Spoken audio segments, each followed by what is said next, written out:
ఏపీలో కూటమి పాలనలో శాంతి భద్రతను పూర్తిగా దిగజారాయని జగన్ ఆరోపించారు. వంశీ అరెస్ట్ రాష్ట్రంలో పరిస్థితులకు అద్దం పడుతోంది. వంశీ ఎలాంటి తప్పు చేయలేదని గన్నవరం టీడీపీ ఆఫీసులో పనిచేస్తున్న సత్యవర్ధన్ చెప్పారు.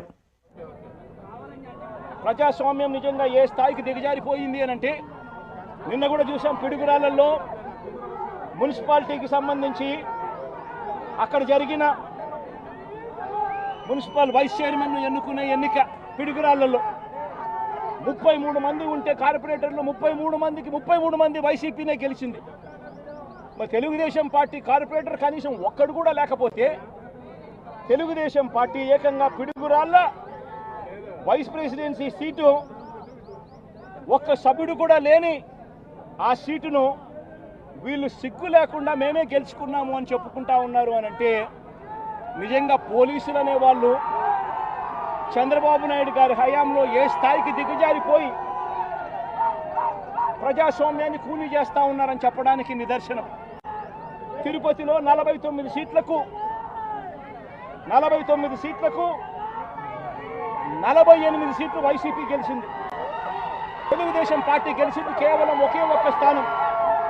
అటువంటి చోట డిప్యూటీ మేయర్ పోస్టు పోలీసుల ఆధ్వర్యంలో తెలుగుదేశం పార్టీ వాళ్ళు కార్పొరేటర్లను కిడ్నాప్ చేసుకొని బస్సులో నుంచి కిడ్నాప్ చేసుకొని పోయి డిప్యూటీ మేయర్లను మేమే గెలుచుకున్నామని చెప్పి వాళ్ళు ప్రకటించుకుంటా ఉంటే పోలీసులు ఏ స్థాయికి దిగజారిపోయినారు తెలుగుదేశం హయాంలో అని చెప్పడానికి ఇంకో నిదర్శనం.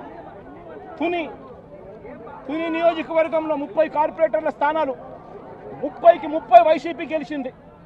తెలుగుదేశం పార్టీకి కనీసం ఒక్కడంటే ఒక్క అభ్యర్థి కూడా లేడు.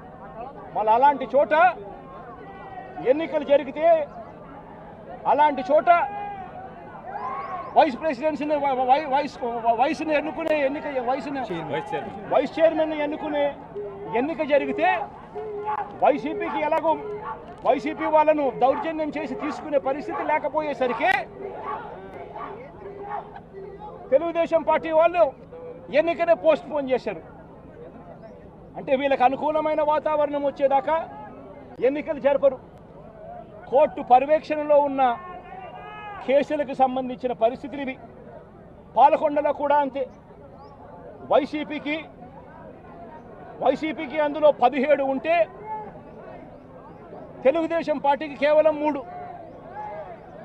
మళ్ళీ అక్కడ వైస్ ప్రెసిడెన్సీ అన్నది వైసీపీకి రావాలన్నా తెలుగుదేశం పార్టీకి రావాలన్నా కానీ వీళ్ళకి అనుకూలత వచ్చేదాకా పోస్ట్పోన్మెంట్లు. ఇలా ప్రతి సందర్భంలోనూ కూడా డెమోక్రసీని కూనీ చేస్తూ ఉన్నారు. పోలీసులను వీళ్ళు ఇష్టానుసారంగా వాడుకుంటా ఉన్నారు. నేను ఇవాళ ఒకటే చెప్తా ఉన్నా, ప్రతి పోలీసు వ్యక్తికి కూడా చెప్తా ఉన్నా, మీ టోపీ మీద ఉన్న 3 సింహాలకు కనిపించే ఆ సింహాలకు సెల్యూట్ కొట్టడం మొదలుపెట్టండి. తెలుగుదేశం పార్టీ నాయకులకు సెల్యూట్ కొట్టడం మొదలుపెట్టి వీళ్ళు చెప్పినట్టుగా చేయడం మొదలుపెట్టి అన్యాయాలు చేయడం మొదలు పెడితే మాత్రం ఎల్లకాలము తెలుగుదేశం పార్టీ ప్రభుత్వమే ఉండదు అని చెప్పి ఇవాళ ప్రతి అధికారికి కూడా నేను తెలియజేస్తా ఉన్నా. రేపొద్దున మళ్ళీ మా అధికారం వస్తుంది. వచ్చినప్పుడు అన్యాయం చేసిన వీళ్ళందరినీ, వీళ్ళ అధికారులందరినీ, అన్యాయం చేసిన ఈ నాయకులందరినీ కూడా బట్టలు కూడా తీసి నిలబెడతామని చెప్పి కూడా ఈ సందర్భంగా తెలియజేస్తా ఉన్నాను. ఎవడిని వదిలిపెట్టేది ఉండదు. ఇదే వంశీని అరెస్ట్ చేసేటప్పుడు సిఐ అన్నాడట, నేను 1.5 సంవత్సరంలో రిటైర్ అయిపోతాను అని చెప్పి. రిటైర్ అయిపోయినా కూడా సప్త సముద్రాల అవతల ఉన్నా కూడా మొత్తం అందరినీ కూడా పిలిపిస్తామని చెప్పి కూడా ఈ సందర్భంగా చెప్తా ఉన్నా. చట్టం ముందు నిలబడేట్టుగా చేస్తాం, బట్టలు ఊడదీస్తాం, న్యాయం జరిగేట్టుగా చేస్తాం అని ప్రతి ఒక్కరికి కూడా తెలియజేస్తా ఉన్నాం. ఈ మాదిరిగా అన్యాయం చేయడం మొదలు పెడితే మాత్రం ఖచ్చితంగా ప్రజలు, దేవుడు ఇద్దరు కూడా వీళ్ళను శిక్షించే కార్యక్రమం ఖచ్చితంగా జరుగుతుందని చెప్పి సందర్భంగా మరొక్కసారి వీళ్ళందరికీ కూడా చెప్తా ఉన్నాం. అన్యాయంలో భాగస్వాములు కావద్దండి. మీ టోపీ మీద ఉన్న సింహాలను గౌరవించండి, వాటికి సెల్యూట్ కొట్టండి, మీ వ్యక్తిత్వాన్ని కాపాడుకోండి అని చెప్పి ప్రతి అధికారికి కూడా ఈ సందర్భంగా తెలియజేస్తా ఉన్నాం. సెలెక్టివ్గా కొంతమంది లీడర్స్ని టార్గెట్ చేసి అరెస్ట్ చేస్తూ ఉన్నారు. దాన్ని ఎట్లా చూస్తారు? మన పేరుని కానీ ఇవాళ వంశీ, ఇటీవల కొంతమంది అరెస్ట్ నంది సురేష్, ఇట్లా దాన్ని ఎలా చూడాలి? ప్రజాస్వామ్యం కూలిపోతా ఉంది అని చెప్పడానికి ఇవన్నీ నిదర్శనాలు. ప్రతి కేసు ఇల్లీగల్ కేసే. ప్రతి కేసులోనూ కూడా వీళ్ళే బెదిరిస్తూ ఉన్నారు, అవతలోడు బెదిరిస్తూ ఉన్నాడు అని చెప్పి వీళ్ళే కేసులు పెడతా ఉన్నారు. అసలు బెదిరించేది ఎవరిని బెదిరిస్తూ ఉన్నారు? ప్రతి విషయంలోనూ వీళ్ళే. పారిశ్రామికవేత్తలను వదలడం లేదు, రాజకీయ నాయకులను వదిలిపెట్టడం లేదు. ప్రతి ఒక్కరిని కూడా వీళ్ళే బెదిరిస్తూ ఉన్నారు, అవతలోడు బెదిరించినాడు అని చెప్పి మళ్ళీ ఎదురు కేసులు పెడతా ఉన్నారు. ఇవన్నీ ఊరికే పోవు, ఇవన్నీ కూడా మళ్ళీ వీళ్ళకి చుట్టుకుంటాయి. చుట్టుకున్నప్పుడు వీళ్ళ పరిస్థితి అతి దారుణంగా తయారవుతుంది అని మాత్రం ఖచ్చితంగా చెప్తా ఉన్నాను.